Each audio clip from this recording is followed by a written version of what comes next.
ఓం సాయిరామ్. సమర్థ సద్గురు శ్రీ సాయినాథ్ మహారాజ్కి జై. సాయి భక్తులందరికీ నా నమస్కారం అండి. అందరూ ఎలా ఉన్నారు? ఆ సాయినాథుని కృపా కటాక్షాలు మనందరిపై ఉండాలని మనస్ఫూర్తిగా కోరుకుంటున్నాను. ఈరోజు వీడియోలోకి వెళ్ళే ముందు ఇంకా మన ఛానల్ ఎవరైనా సబ్స్క్రైబ్ చేయనట్లయితే వెంటనే సబ్స్క్రైబ్ చేయండి. పక్కనే ఉన్న బెల్ ఐకాన్ని క్లిక్ చేయండి.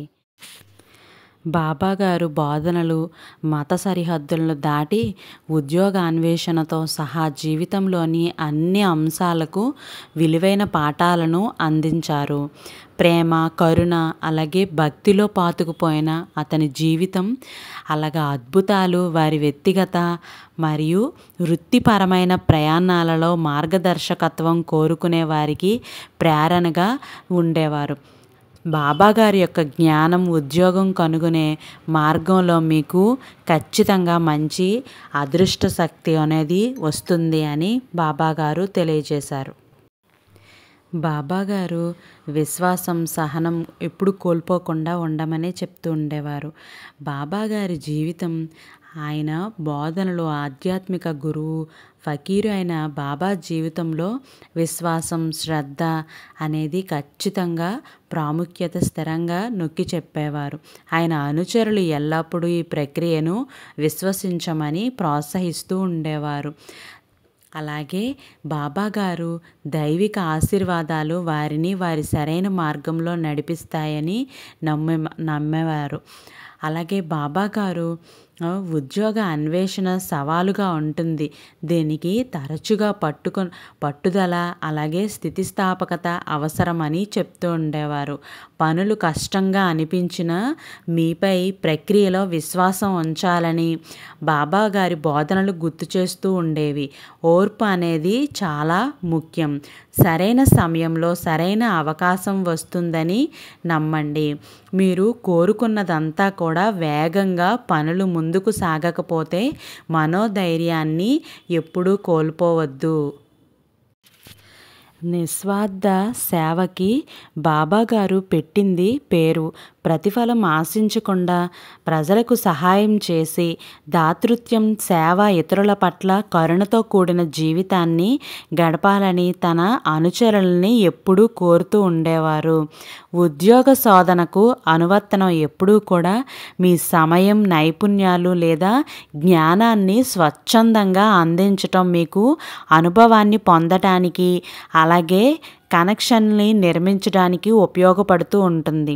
మీకు మొదట్లో డబ్బు చెల్లించబడినప్పటికీ కూడా ఇది మీ ఆత్మవిశ్వాసాన్ని పెంచుతూ ఉంటుంది. అలాగే యజమానులు విలువైన వినయం వంటి మీ వ్యక్తిగత లక్షణాలను అభివృద్ధి చేస్తారు. అలాగే మీరు ఇతరులకు సహాయం చేస్తున్నప్పుడు అవకాశాలు కూడా మీ దారిలోనే రావచ్చు. మీ లక్ష్యాల గురించి స్పష్టంగా ఉండండి. అవి మీ విలువలకు అనుగుణంగా ఉండేలా చూసుకోండి. ఉద్యోగాలకు దరఖాస్తు చేసేటప్పుడు మీ ఉద్దేశానికి అనుగుణంగా ఉండే పాత్రలపై దృష్టి పెట్టి చిత్తశుద్ధితో చేయండి. ఎల్లప్పుడూ ఉద్యోగ అన్వేషణను నిజాయితీతో సంప్రదించాలి. స్వల్పకాలిక ప్రయోజనాల కోసం మీ సూత్రాలతో రాజీ పడవద్దు.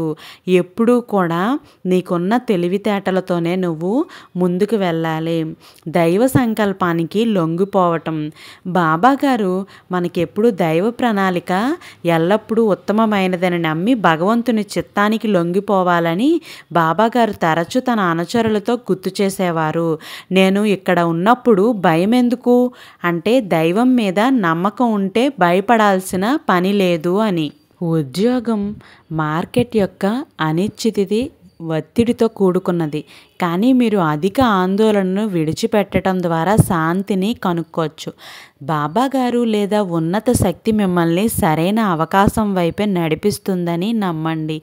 కొన్నిసార్లు మీరు కోరుకున్న ఉద్యోగం లభించకపోవటం మారువేషంలో ఒక ఆశీర్వాదం కావచ్చు కూడాను. ఇది మిమ్మల్ని మరింత మంచిదానికి దారితీస్తుంది అని నమ్మండి. అలాగే మీరు ఎప్పుడూ కూడా బాబాగారు ఎప్పుడూ వినయాన్నే ప్రదర్శించేవారు.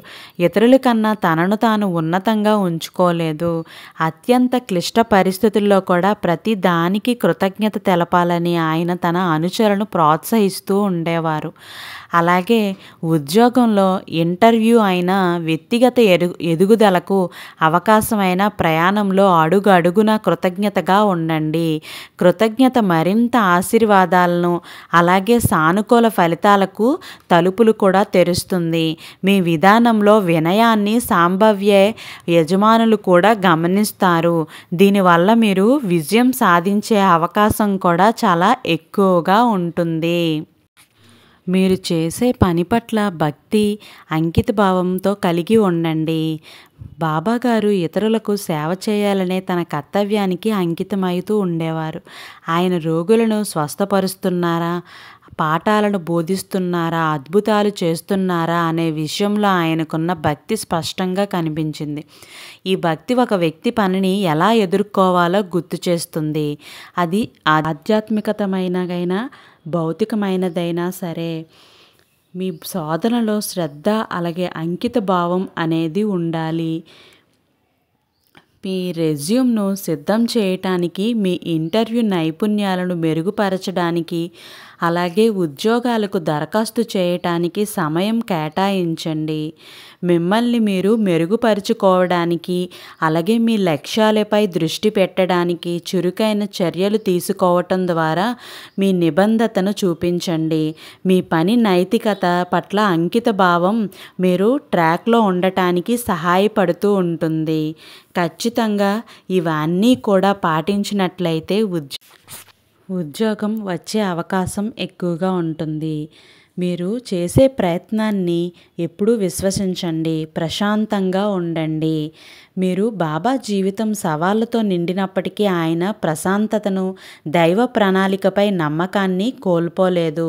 ప్రశాంతంగా ఉండాలని, ప్రయాణాన్ని విశ్వసించాలని, అంతా యథాతథంగా జరుగుతుందనే నమ్మకం ఉండాలని ఆయన తన అనుచరులకు బోధిస్తూ ఉండేవారు. అలాగే ఉద్యోగాన్ని కనుగొనే ప్రక్రియ అనిశ్చితంగా ఉంటుంది. నిరాశ లేదా ఆందోళన చెందటం సులభం. అయితే బాబాగారి బోధనలు ప్రశాంతంగా ఉండాలని, సరైన అవకాశం వస్తుందని నమ్మాలని, ఊహించని వాటికి సిద్ధంగా ఉండాలని గుర్తు చేస్తూ ఉంటారు. ప్రతి అడుగు ఎంత చిన్నదైనా మీ ప్రయాణంలో భాగమే అవుతూ ఉంటుంది.